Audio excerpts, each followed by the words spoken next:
last drive like that, so you want to bring a lot of pressure, drop back. How do you feel like you guys approach that whole drive? Well, we didn't bring any pressure. Kind of concerned about the quarterback. We lost a couple guys in the back end. Some of that probably affects some of our pressure package a little bit. You worry about that guy scrambling and getting out when you bring some pressure. We had some opportunities, a couple fourth down plays. We didn't get any fourth down stops. It's all said and done. So, really proud of our kids. We fought hard. I'm not going to sit up here and second guess myself or whatever. Kids played their tails off. I'm proud of them. I feel for them. I've been in 3 of these kind of losses. At Syracuse, against BC, and in this game, and they're all extremely tough because in each of those situations, our kids played their tail off, and I can't fault them for anything. They just played extremely hard. I'm really proud of this group. I think we've got a good, young, talented group of kids that are coming along. To come in here and play like they did and to handle a lot of situations, I think it shows where we've come and where we can go.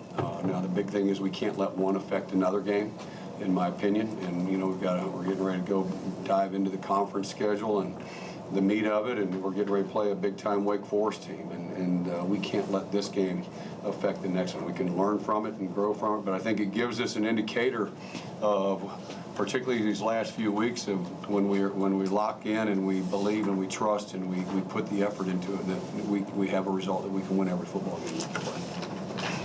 You talked about the injuries a little bit. When it comes to the next game, how do you think you're going to be able to respond? Well, we'll see. I don't know what the report's going to be yet. We'll find out tomorrow and find out more on Monday and see where we are. That's what that's just it. Mike.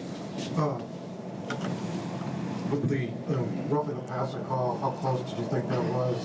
I looked at it. I'm not going to say anything because I've got reprimanded before, and I'm not going to say anything now. The hard part of this is you got quarterbacks that are athletic and can run, and he scrambled numerous times tonight. We put a lot of pressure on him, and they're going to protect the quarterback. That's the bottom line, but that was that and that particularly that was. A big play. We dropped 8 on that particular play because I felt like they were going to come and attack Armani. He came in the game for Waller and dropping a guy underneath him so he could be a little softer in his coverage, and turned out to be a good play for us, but then turned out to be a bad play for us too. I think that's a drive they did not score, but at the same time we would have got a new possession and we had momentum going, and who knows what would have happened then. John. Coach, another targeting situation. I know you can't comment on plays like that, or maybe you can, but it kills your depth. So I don't know, is there anything you can do differently to you lose guys? Yeah, we don't coach that up and teach that.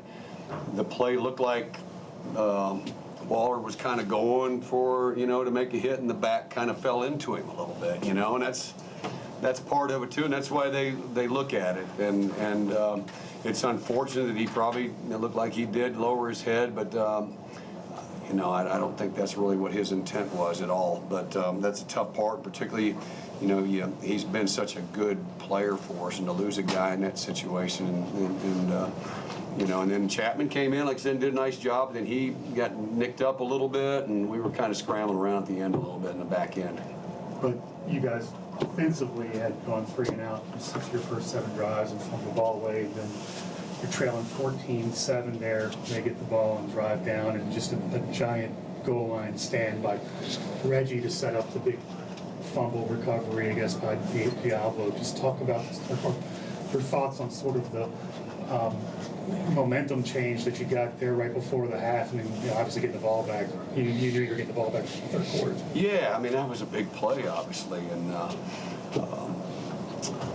Reggie makes a stop, and then Rook, who we had a third down play, he was caught in man coverage, got that little out athlete in space a little bit, but he was one I think made the stick on the goal line, and just the kids handled. That's the one thing we've done since the Duke game, and we talked about that. I think we've handled the ebbs and flows of a game and been able to go to the next play. And it showed with that. And that was obviously a big change in the game right there. I just wish we could have held on in the end. That would have been a turnaround, been one of the all-time great plays in Virginia Tech history, probably.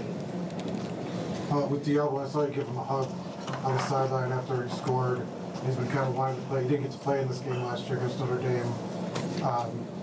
What he's been through, I mean, obviously it was emotional to see that, and then just, what's going through your head with him specifically when you could see him shine in the interception in the second half. I love Divine Diablo, number one. Let me say that. I mean, the guy is, what you see is what you get. Every day, he's got a smile on his face. He enjoys coming to work and compete. He's one of those guys off the field. He takes care of business. He's had his ups and downs with his physical issues, which are well documented. And to see him have the success that he is plenty capable of, and but that he has come back and earned that way to play that way, because it hasn't been an easy road for him. And just extremely proud of him and for him, and has obviously turned into one of our outstanding leaders on this football team right now. Quietly, he's not the most vocal guy, but at the same time, just he's a leader by how he competes, how he goes about his day-to-day business, and the kids really respect him because of that body of work. A couple more. Aiden. Touchdown play. I think it was only the second running play that whole drive. How aware were you of the QB's mobility possibility there? Well, that was always a concern. That's a big. We were in our 30 package, and there's always a concern about that. I felt like maybe they were a little bit farther out. Maybe the time was going to restrict them with no timeouts a little bit. And that's kind of it's a big call at times if it works. It's a great call. If it doesn't, now it's fourth down, and I think that was going to be fourth down maybe. So, I mean, with the clock running and panic mode for maybe both sides. But, it was, you always have that concern in that situation, particularly with that personnel, and there's always a thought behind that. But just a well-executed play on their part.